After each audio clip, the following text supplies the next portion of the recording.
I met my boyfriend's ex, and I want them back together. I have been with my boyfriend, Danny, for nearly a year now. He never talks or even touches on the topic of his ex-wife, Meredith, with me. The only thing I know about them is that they have a 5-year-old son, Ian, whom he visits or brings to his home every weekend. Ian recently graduated from daycare, and Meredith invited Danny to dinner at her request. Danny asked me to come. Although I hesitated at first, he insisted on bringing me. Saturday came, and we went to Meredith's house for dinner. I expected her to be rude to me, but she welcomed us warmly. She's casual and very polite and even introduced me to Ian. Her house is very welcoming, clean, and smells fragrant.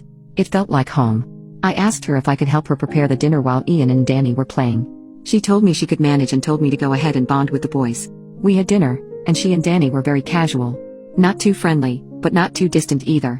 Meredith didn't talk about anything that would make me uncomfortable but rather asked questions about me and anything you could talk about during a first meet. I know she's a good mother, as Ian is very polite, giggly, and well-behaved. I noticed how both of them would answer every question Ian asked, even if it was silly. I also noticed how Danny looked at Meredith. There was sadness and love in his eyes. I know this because he never looked at me that way. When we were about to go home, Meredith packed me some food when I mentioned I live alone and always eat takeaways. This really touched my heart. I've been keeping it inside me, but I could no longer keep it and asked Danny how things ended when he had such a beautiful wife and a playful and well-mannered son. Danny pulled over, and I thought he'd want me out of the car, but he started to tell me that he cheated on her while she was out of the country burying her dead mother. The girl he slept with happened to be a mutual friend and secretly filmed them making love and sent it to Meredith. When Meredith went home, she calmly told Danny she knew about it and slept in Ian's room. He didn't hear a word from her, a single cuss, or anything hurtful. She just flatly said, "Serve the divorce papers, and I'll sign them. Just make sure I have sole custody, and you have visitation days." Danny told me how he tried to stop her, but she didn't say a single word and completely shut him out. The night before he left the house, he heard Meredith crying and wanted to comfort her but was afraid he'd make things worse for her. Danny hated himself for never having the chance to comfort her while she grieved for her mom and instead cheated on her. He said Meredith is too good to be true, but that's who she really is. Always available for her family and friends, even to his family and friends. She'd cook for his friends while they watch football and have beer together. Visits his mom and dad, and bakes cookies for them. Babysits his nephews, and she never once complained about taking care of Ian. She never nags at Danny and is very patient about everything. This is the first time I saw him cry. He's a big man, and he was sobbing uncontrollably. He's apologizing to me and told me he likes me and didn't use me to move on. This whole revelation didn't make me think that I was being used. I felt his pain, and I felt his love for his family. I asked him why he cheated, and he said he was drunk and didn't even know it happened. After that night, he's still the same, but I am not. I feel like I am in the way. Meredith is still single. She mentioned that she wanted to focus on raising Ian and pursuing her law studies. I love Danny, but I cannot compete with Meredith. Should I break up with him and help him get back together with Meredith? Update: I only shared the information I knew during that time and decided to meet with Mare, now named Mary, and ask her side of the story. I also told her beforehand what the meeting was all about so as not to shock her and make her uncomfortable on the spot. She agreed to it, and we met at her house. Danny knows nothing about it. I told her why I was curious about it and what Danny told me. Everything. Mary looked sad, but she told me that as much as she wants a complete family for Ian, she could no longer see herself being with Danny. That the best they can do for Ian is the parenting setup they have now, which is working for all of them. She said that at the time her mom died, Danny wanted to come, but he needed a visa and it would take time, and the funeral was all scheduled, and the processing of Danny's visa would delay her from seeing her mom one last time. She then told me before she went home, she confronted the woman first, and she told her that they were both drunk and she didn't know she was filming, but it's kind of odd since the camera was positioned in a way that everything could be seen and steady. She didn't press her further, but she did hit her, and I won't go into details of the altercation. Danny did try to win her back and explained it to her over and over again, but all she could think of was the sight of him in bed, all exposed with another woman while she's grieving and forcing herself to be sane for Ian. She showed me the video, and it only lasted for 37 seconds. Their friend was on top of Danny, moving, and you can hear moans and rumbling. It never occurred to her that he was SA'd since first, he never mentioned his friends would come over while she's out of the country, and second, Danny didn't even point it out to her. All he said was he was drunk and didn't even know it happened until Mary showed him the video. If, and ever, Danny was SA'd, and he really felt like he was, Mary is willing to help him in any way she can, but the situation between their family will stay as is. She just lately found out that Danny cut out all of his friends completely when their divorce was finalized, but she didn't ask why and also tried not to engage with them as much as possible. Now we both think that it has something to do with what happened that night and there is more to it than what Danny has told us. She said she's moved on and maybe Danny, too, and they just wanted to be there completely for Ian while he's growing up, and there's no sense for them to go back to that time and try to change the outcome of their decisions when everything turned out fine. She told me that Danny introducing me to her and Ian just means he loves me and is really moving forward and doesn't mean something else.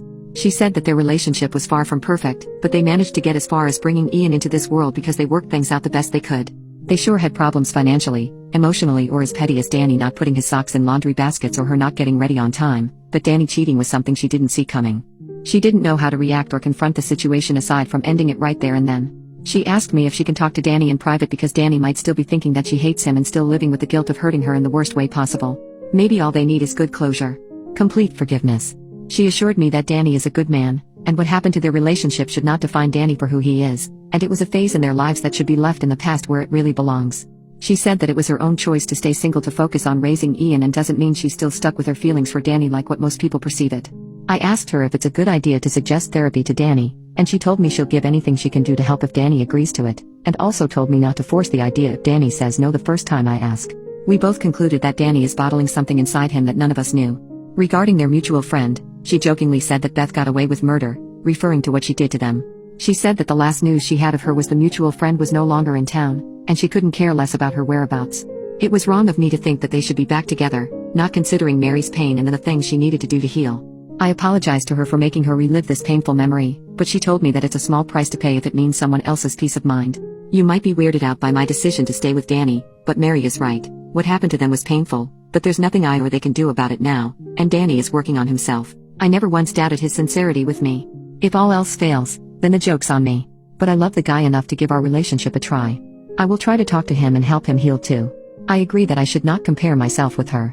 She is indeed an amazing woman we all aspire to be and deserves the best life has to offer for her and Ian. Thank you to this community.